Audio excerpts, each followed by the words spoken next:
மகாநதியில் அடுத்து என்ன நடக்க போகுதுன்னு வாங்க பார்க்கலாம். விஜயும் நிவினும் குமரனோட கடைக்கு போயிடுறாங்க. அப்போது வீட்டில் காவேரி, சாரதா, பாட்டி, கங்கா இவங்க மட்டும் இருக்கவும், அடுத்து காவேரிக்கு ஃபோன் வருது கடையிலேருந்து. காவேரி பேசுகிறாங்க. என்னங்க அப்பளம் தேர்ந்துருச்சா, உங்களுக்கு அப்பளம் இப்போவே வேணுமாங்க அப்படின்ட்டு சொல்ல, கடையிலேருந்து சொல்கிறாங்க, ஆமாம்மா எங்களுக்கு அர்ஜெண்ட்டாக அப்பளம் தேவைப்படுதுமா, இப்போ கொண்டு வந்தீங்கன்னா கொஞ்சம் நல்லா இருக்கும் அப்படின்ட்டு சொல்லவும், காவேரி சொல்கிறாங்க, சரிங்க சரிங்க நான் கொண்டு வரேன் அப்படின்ட்டு சொல்லிட்டு ஃபோனை வச்சிடுறாங்க.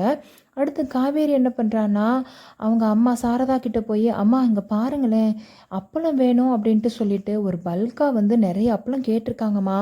இப்போ கொண்டு போய் கொடுக்கணும், ஆனால் மாமாவும் இல்லை, விஜயும் இல்லை. அப்படி இருக்கிறப்போ நான் வேணா ஆட்டோவில் போய் கொடுத்துட்டு வரவா அப்படின்ட்டு சொல்ல, சாரதா சொல்கிறாங்க, ஏய் காவேரி என்னடி நினச்சிட்டு இருக்க, நீ தனியாவா போகிற அப்படின்ட்டு சொல்ல, காவேரி சொன்னாங்க, என்னம்மா நீ இதுக்கு முன்னாடி நான் என்ன தனியாக போகவே இல்லையா, இப்போ மட்டும் ரொம்ப தான்மா நீ பண்ணுற, இப்போ அர்ஜெண்ட்டாக அப்பளம் வேணும் அப்படின்ட்டு கேட்டிருக்காங்கம்மா, நான் வேணா ஆட்டோ பிடிச்சி போயிடுறேம்மா அப்படின்ட்டு சொல்லவும், சாரதாவும் ஒரு வழியாக ஒத்துக்கிறாங்க. அடுத்து காவேரி ஆட்டோவை வர சொல்லிவிட்டு எல்லா அப்பளத்தையும் ஏற்றிட்டு அப்படியே கடைக்கு போகிறாங்க. அப்போ கடையில் போய் எல்லா அப்பளமும் கொடுக்கவும், கடையில் இருக்கிறவங்க சொல்கிறாங்க, கொஞ்சம் வெயிட் பண்ணுங்கம்மா, கடையில் இவ்வளோ கூட்டம் இருக்குது, உங்களுக்கு காசு தரணுன்னா கொஞ்சம் லேட் ஆகும், நின்று பொறுமையாக வாங்கிட்டு போகிறீங்களா அப்படின்ட்டு கேட்கவும், உடனே காவேரி சொல்கிறா, அதெல்லாம் ஒன்றும் இல்லை, நான் இருக்கேன், நீங்கள் ஃபஸ்ட்டு உங்கள் கஸ்டமரை பாருங்கள் அப்படின்ட்டு சொல்லவும், கடையில் இருக்கிறவரும் சரிம்மா கொஞ்சம் ஒரு 10 நிமிஷம் ஆகும், கொஞ்சம் வெயிட் பண்ணுங்கம்மா அப்படின்ட்டு சொல்லவும், காவேரியும் ஒன்றும் சொல்லாமல் அப்படியே வெயிட் பண்ணுறாங்க. அப்போ காவேரி சொல்கிறாங்க, நான் இங்கே வெளியில் வெயிட் பண்ணுறேன் சரிங்களா, நீங்கள் காசு ரெடி ஆனதும் எனக்கு கொஞ்சம் சொல்லிடுங்க அப்படின்ட்டு சொல்லவும், அவங்களும் சரி அப்படின்ட்டு சொல்லவும், காவேரி என்ன பண்ணுறான்னா கடையோட வெளியில் அப்படியே ஃபோனை வச்சுட்டு அப்படியே வெயிட் பண்ணுறாங்க. அடுத்து ஃபோனில் காவேரி என்ன பண்ணுறாங்கன்னா வளகாப்பில் எடுத்த ஃபோட்டோஸ், வீடியோஸ் எல்லாத்தையும் அவ்வளோ ரசித்து பார்த்துட்டு இருக்காங்க. அதை ரசித்து பார்த்துட்டு இருக்கிறப்போ, அப்போது அந்த வழியாக பசுபதி வந்துட்டு இருக்காரு.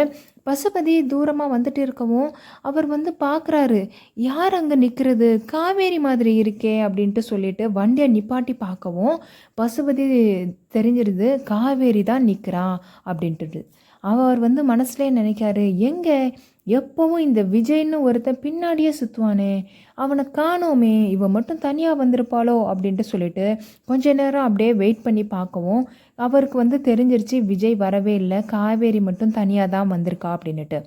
அப்போ பசுபதி மனசில் நினைக்காரு, இந்த காவேரி பெரிய தப்பு பண்ணிட்டா, தனியாக பெரிய தப்பு பண்ணி என்கிட்ட வசமாக மாட்டிக்கிட்டா, இன்றைக்கி இவளை விடவே கூடாது, ஏதாச்சும் பண்ணியே தீரணும் அப்படின்ட்டு சொல்லிட்டு அப்படியே மனசுலே நினைக்காரு, என்னோட பையனை கடத்தி மிகப்பெரிய தப்பு பண்ணிட்டீங்க, உனக்கு என்னென்ன செஞ்சால் இந்த விஜய்க்கு வலிக்குமோ அதை நான் கண்டிப்பாக செஞ்சே தீருவேன் அப்படின்ட்டு சொல்லிட்டு பசுபதி அப்படியே நேரத்துக்காக வெயிட் பண்ணிகிட்டே இருக்காரு காரில் உட்காந்து. காவேரி என்ன பண்ணுறான்னா மும்முரமாக ஃபோனையே பார்த்துட்டு இருக்கான். அடுத்து பசுபதி நினச்சிட்றாரு, இவளை இன்றைக்கி விட்டோம், இந்த வாய்ப்பு நமக்கு கிடைக்கவே கிடைக்காது அப்படின்ட்டு சொல்லிட்டு பசுபதி காரை வேகமாக ஓட்டிக்கிட்டே வராரு. அப்போ காவேரி என்ன பண்ணுறான்னா கார் வருது அப்படிங்கிறத கூட கொஞ்சம் கவனிக்காமல் அவங்க ஃபோனை பார்த்த வண்ணமே அப்படியே நின்றுட்டு இருக்காங்க. கார் ரொம்ப பக்கத்தில் வந்தப்புறம் தான் காவேரி சூதானமாக ஐயோ கார் வருதே அப்படின்ட்டு சொல்லிட்டு அப்படியே விலகிடுறாங்க. கார் ஆனால் இடிக்காமல் வேகமாக போயிடுது.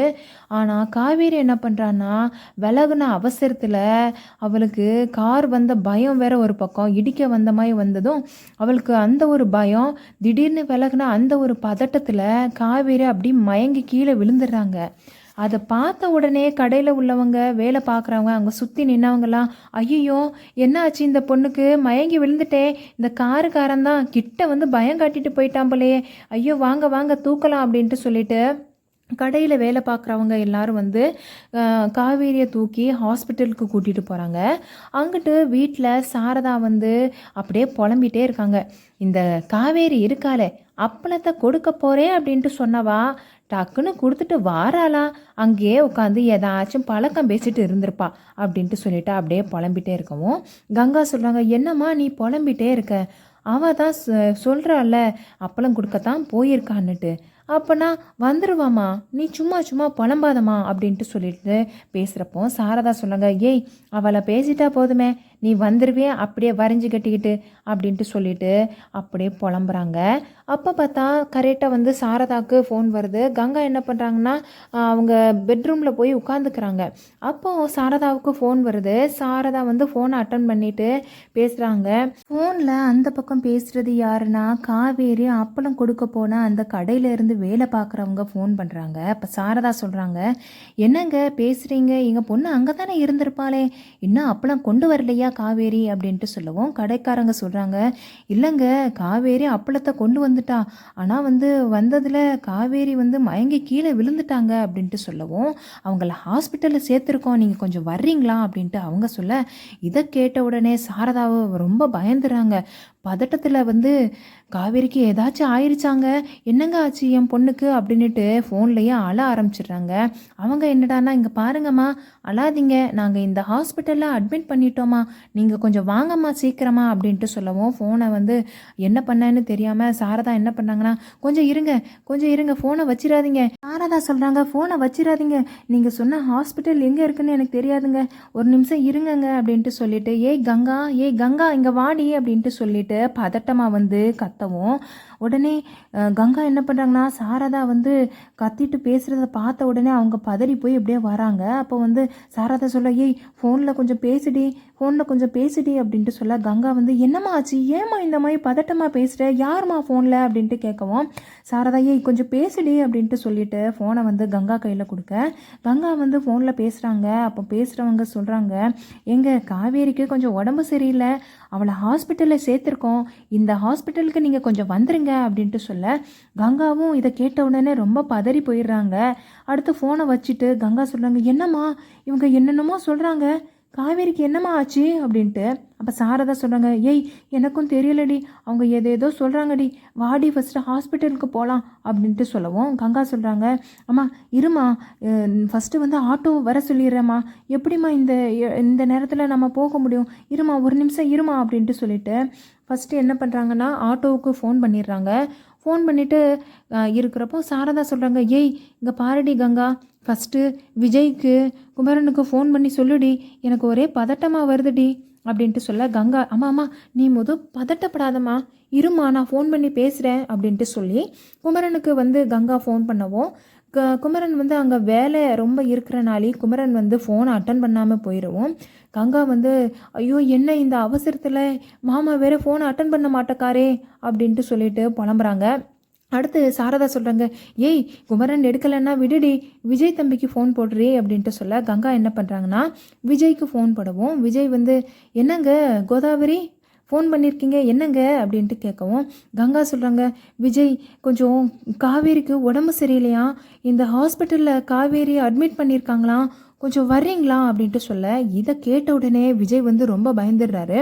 என்னங்க ஆச்சு, என்ன ஆச்சு காவேரிக்கு அப்படின்ட்டு சொல்ல அப்போது கங்கா சொல்கிறாங்க, இல்லை எங்களுக்கும் தெரியலை, எங்களுக்கு ஃபோன் பண்ணி ஒருத்தங்க சொன்னாங்க, அதனால கொஞ்சம் சீக்கிரமாக வர்றீங்களா, நீங்கள் அப்படியோடி வந்துடுங்க, நீங்கள் நான் வந்து அம்மாவை கூட்டிகிட்டு ஹாஸ்பிட்டலுக்கு வந்துடுறேன் அப்படின்ட்டு சொல்லிட்டு ஃபோனை வந்து வச்சிருவோம். இங்கிட்டு சாரதா வந்து புலம்பிகிட்டே இருக்காங்க கங்கா கிட்ட, ஏய் கங்கா எனக்கு ரொம்ப பயமாக இருக்குடி, இந்த காவேரியை நான் சொன்னேன் போகாதன்னுட்டு ஒரு வார்த்தை கேட்டாலா, என்ன ஆச்சுன்னே தெரியலையேடி, எனக்கு ரொம்ப பயமாக இருக்குது அப்படின்ட்டு சொல்லவும் கங்கா சொல்கிறாங்க, அம்மா நீ ஒன்றும் பயப்படாதம்மா, அதான் ஹாஸ்பிட்டலில் சேர்த்துருக்காங்கன்னு சொல்கிறாங்கல்ல, போய் பார்த்தா தானம்மா தெரியும் அப்படின்ட்டு சொல்லிட்டு கங்கா சொல்லவும் அப்போ பாட்டி வந்துடுறாங்க. பாட்டி வந்துட்டு, ஏய் என்ன ரெண்டு பேரும் ஒரு மாதிரி பேசிகிட்டு இருக்கீங்க, என்ன ஆச்சு உங்களுக்கு அப்படின்ட்டு கேட்கவும் சாரதா என்ன பண்ணுறாங்கன்னா, இவங்கக்கிட்ட சொன்னால் ஏற்கனவே வயசானவங்க, சொன்னால் கண்டிப்பாக இவங்களுக்கு ஏதாச்சும் ஒன்று ஆயிடக்கூடாதே அப்படிங்கிற இதில் ஒன்றும் இல்லாத அப்படின்னுட்டு மழுப்புறாங்க. அப்போ கங்கா சொல்கிறாங்க, என்னம்மா பாட்டிக்கிட்ட சொல்லாமல் எப்படிம்மா அப்படின்ட்டு சொல்லவும் சாரதா, ஏய் கங்கா நீ சும்மா இருடி, ஏற்கனவே அவங்களுக்கு உடம்பு சரியில்லை, இதை வேற சொன்னோன்னு நினச்சிக்கோயேன், அவங்க ரொம்ப பயந்துருவாங்க, அதனாலே வாடி நாம் போய் பார்த்துட்டு வந்துடலாண்டி அப்படின்ட்டு சொல்ல கங்கா சொல்கிறாங்க, அம்மா ஆட்டோ சொல்லியிருக்கம்மா, ஃபஸ்ட்டு அவங்க வர வேண்டாமா அப்படின்ட்டு சொல்லவும் கரெக்டாக ஆட்டோ வந்துடுது. உடனே கங்கா, அம்மா வாமா ஆட்டோ வந்துருச்சுமா கிளம்பலாம் அப்படின்ட்டு சொல்ல பாட்டி கேட்குறாங்க, ஏய் எங்கே போகிறீங்க ரெண்டு பேரும் இந்த நேரத்தில் அப்படின்னுட்டு. சாரதா சொல்கிறாங்க, இல்லை அத்தை ஒரு மாத்திரை மட்டும் வாங்கணும், அதுக்காக நாங்கள் போகிறோம், நீங்கள் கொஞ்சம் இருங்க சரிங்களா, நாங்கள் இப்போ வந்துடுறோம் அப்படின்ட்டு சொல்லிட்டு சாரதாவும் கங்காவும் சேர்ந்து ஆட்டோவில் ஹாஸ்பிட்டலுக்கு கிளம்பி போயிடுறாங்க. அங்கிட்டு விஜய் வந்து ஒரே பதட்டமாக இருக்காரு. அப்போ குமரனும் நிவினும் வந்து விஜயை பார்த்துட்டு கேட்குறாங்க. குமரன் கேட்குறாரு, என்ன ஆச்சு விஜய்? ஃபோன் வந்துச்சு, ரொம்ப பதட்டமாக இருக்கீங்க, என்ன ஆச்சு உங்களுக்கு அப்படின்ட்டு கேட்கவும், விஜய் சொல்கிறாரு, காவேரிக்கு உடம்பு சரியில்லையாம் குமரன், அதனாலே ஹாஸ்பிட்டலில் சேர்த்துருக்காங்களாம், அதனாலே தான் எனக்கு ரொம்ப பதட்டமாக வருது அப்படின்ட்டு சொல்லிட்டு விஜய் ரொம்ப பதறி போகவும், குமரன் வந்து சொல்கிறாரு, விஜய் நீங்கள் ஒன்றும் பதட்டப்படாதீங்க, காவேரிக்கு ஒன்றும் ஆயிருக்காது அப்படின்ட்டு சொல்ல, விஜய் என்ன பண்ணுறாருன்னா பதட்டமாக வந்து வண்டி எடுக்க போகவும், நிவின் வந்து இருங்க விஜய், நீங்கள் வந்து தனியாக வண்டியில் போக வேணாம், நான் உங்களை வந்து கூட்டிகிட்டு போய் ஹாஸ்பிட்டலில் விடுறேன், நீங்களும் நானும் சேர்ந்து போயிடலாம் அப்படின்ட்டு சொல்லவும், குமரனை வந்து இருக்க சொல்லிட்டு நிவினும் விஜய் வந்து வண்டியில் அப்படியே பைக்கில் வந்து ஹாஸ்பிட்டலுக்கு போகிறாங்க.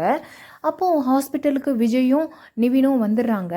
வந்த உடனே விஜய் வந்து பதட்டமாக உள்ளே ஓடுறாரு. அங்கே இருக்கிற நர்ஸ்கிட்ட போய் கேட்குறாரு, காவேரி எங்கே இருக்காங்க அப்படின்னுட்டு. அப்போ அந்த நர்ஸ் வந்து, காவேரியா, யார் சார் அது அப்படின்ட்டு கேட்கவும், இல்லை இப்போ அட்மிட் பண்ணியிருக்காங்களே, எங்களுக்கு ஃபோன் வந்துச்சுங்க, காவேரி அப்படிங்கிற பேஷண்ட் அப்படின்ட்டு சொல்லவும், நர்ஸ், ஓ அப்படி இந்த மயங்கி விழுந்தாங்களே அவங்களா, ஆமாம் சார், ஐசியூவில் இருக்காங்க சார் அப்படின்ட்டு சொல்லவும், விஜய்க்கு கேட்ட உடனே தூக்கி போடுது, என்னது ஐசியூவில் இருக்காங்களா அப்படின்னுட்டு. அப்போ ஓடுறாரு டாக்டரை பார்க்குறதுக்காக, படப்படன்னு அவர் ஓடுறாரு. ஓடி போய் கேட்குறாரு டாக்டர்கிட்ட, டாக்டர் காவேரிக்கு என்ன ஆச்சு, ஏன் ஐசியூவில் சேர்த்துருக்கீங்க அப்படின்ட்டு கேட்கவும், டாக்டர் கேட்குறாங்க, சார் இருங்க, பதட்டப்படாதீங்க, நீங்கள் யார் சார் அப்படின்ட்டு கேட்க, நான் காவேரியோட ஹஸ்பண்ட், காவேரிக்கு என்ன ஆச்சு அப்படின்ட்டு கேட்கவும், அப்போ அவங்க டாக்டர் சொல்கிறாங்க, இல்லை அவங்க வந்து திடீர்னு வந்து ஒரு அதிர்ச்சியில் மயங்கி கீழே விழுந்துட்டாங்க, அதனாலே அவங்களுக்கு கான்சியஸே போயிருச்சு அப்படின்ட்டு சொல்ல, இதை கேட்ட உடனே விஜய்க்கு அப்படியே தலை சுற்றிட்டு வருது. நிவினும் விஜய் இப்போ கையை பிடிச்சி நிற்கிறாரு. ஒன்றும் இல்லை விஜய், ஒன்றும் இல்லை அப்படின்ட்டு. விஜய் வந்து கேட்குறாரு, ஏன் திடீர்னு என்னாச்சு காவேரிக்கு? டாக்டர், அவள் ஏற்கனவே கன்சீவாக இருக்கா டாக்டர், எங்கள் குழந்தைக்கு ஒன்றும் இல்லையே, காவேரிக்கு என்ன ஆச்சு டாக்டர் அப்படின்ட்டு சொல்லிட்டு பதட்டமாக கேட்கவும், டாக்டர் சொல்கிறாங்க, சார் குழந்தைக்கு ஒன்றும் ஆகலை, ஆனால் காவேரிக்கு தான் கான்சியஸ் போயிருச்சு, அந்த ஒரு பயத்தில் அப்படியே விழுந்ததில் அவங்களுக்கு நினைவு மறந்து போயிருச்சு சார் அப்படின்ட்டு சொல்லவும், விஜய் இதை கேட்ட உடனே அப்படியே புலம்பி அழ ஆரம்பிச்சிடுறாரு. விஜய் வந்து கேட்குறாரு, எப்போ அவங்களுக்கு கான்சியஸ் வரும், என்னோட காவேரி நல்லா தானே இருக்காங்க, ப்ளீஸ் டாக்டர் சொல்லுங்கள் டாக்டர் அப்படின்ட்டு சொல்லிட்டு ஒரே அழவும், டாக்டர் சொல்கிறாங்க, சார் நீங்கள் ஒன்றும் பதட்டப்படாதீங்க, நாங்கள் அப்சர்வேஷனில் தான் வச்சுருக்கோம், அவங்களுக்கு எப்போ கான்சியஸ் வரும்னு எங்களால் சொல்ல முடியாது, வந்தால் கண்டிப்பாக நாங்கள் சொல்லிடுவோம், மேக்ஸிமம் இன்னைக்குள்ளே வரலாம், இல்லைன்னா 1 வீக் கூட ஆகலாம் சார், நீங்கள் ஒன்றும் பயப்படாதீங்க சார் அப்படின்ட்டு சொல்லிவிட்டு அவங்க வந்து போயிடவும், விஜயும் நிவினும் அப்படியே ஹாஸ்பிட்டலில் இருக்க அந்த சேரில் வந்து உட்காந்துட்டு அப்படியே அழுதுகிட்டே இருக்காங்க. அப்போ சாரதாவும் கங்காவும் பதறி அடித்து ஓடி வராங்க. அப்போ சாரதா வந்து, விஜய் தம்பி காவேரிக்கு என்ன ஆச்சு தம்பி, நீங்கள் போய் பார்த்தீங்களா அப்படின்னுட்டு கேட்கவும், விஜய் சொல்கிறாரு, அத்தை காவேரிக்கு நினைவு இல்லையா, நினைவெல்லாம் போயிருச்சான், அவளுக்கு மயங்கி விழுந்த அந்த அதிர்ச்சியில் அந்த ஞாபக மறதி அந்த மாதிரி சொல்லுவாங்கள்ல, அந்த மாதிரி கான்சியஸ் இல்லாமல் போயிருச்சான், அவளுக்கு ஐசியூவில் சேர்த்துருக்காங்க அத்தை, எனக்கு என்ன பண்ணனே தெரியல அப்படின்ட்டு சொல்லிட்டு புலம்பவும், இதை கேட்ட உடனே சாரதா என்ன பண்ணுறாங்கன்னா அழ ஆரம்பிச்சிடுறாங்க. ஏய் காவேரி, நான் தான் சொன்னேனடி நீ கடைக்கு போகாதன்னுட்டு, இப்போ பார்த்தியா என்னடி பண்ணுவேனா அப்படின்ட்டு சொல்லிட்டு அவங்க புலம்ப, கங்கா வந்து, அம்மா ஒன்றும் ஆகாதுமா, காவேரி தைரியமான பொண்ணுமா, அவளுக்கு ஒன்றும் ஆகாது, நீ ஏமா இந்த மாதிரி பேசுகிற அப்படின்ட்டு சொல்லிட்டு அவங்க தேத்தி விடவும், விஜய் என்ன பண்ணார்னா டாக்டர்கிட்ட போய், டாக்டர் நான் கொஞ்சம் காவேரியை பார்க்க முடியுமா அப்படின்னுட்டு. அப்போ டாக்டர் சொல்கிறாங்க, இல்லை சார் ஐசியூவில் இருக்காங்க, ஸோ எனக்கு எல்லாரையும் உள்ளே விட முடியாது அப்படின்னுட்டு சொல்ல, அப்போ விஜய் கேட்குறாரு, டாக்டர் என்னை மட்டும் உள்ளே விடுங்க, நான் என் காவேரியை பார்த்தே ஆகணும் அப்படின்ட்டு சொல்லிட்டு ரொம்ப கெஞ்சி கேட்கவும், அடுத்து டாக்டர் வந்து சொல்கிறாங்க, சரி சார் யாராச்சும் ஒருத்தர் தான் போகணும், யாரும் டிஸ்டர்ப் பண்ணக்கூடாது சரிங்களா அப்படின்ட்டு சொல்லவும், விஜய் வந்து சரிங்க டாக்டர், நான் ஒன்றும் தொந்தரவுலாம் பண்ண மாட்டேன் அப்படின்ட்டு சொல்லிட்டு அவர் வந்து ஐசியூ உள்ளே போக, அங்கே வந்து காவேரி அப்படியே படுத்திருக்காங்க. காவேரியை பார்த்த உடனே விஜய் வந்து அழ ஆரம்பிச்சிடுறாரு. அப்படியே காவேரி பக்கத்தில் போய் காவேரியோட கையை வந்து தன்னோட கையில் அப்படியே வச்சுக்கிட்டு, என்ன காவேரி இந்த மாதிரி பண்ணிட்டேனே, உன்னை யார் தனியாக போக சொன்னா, ஏன் காவேரி இந்த மாதிரி பண்ணிட்ட அப்படின்ட்டு சொல்லிட்டு அப்படியே அழுதுகிட்டே இருக்கவும் இந்த எபிசோட் வந்து அப்படியே முடியுது.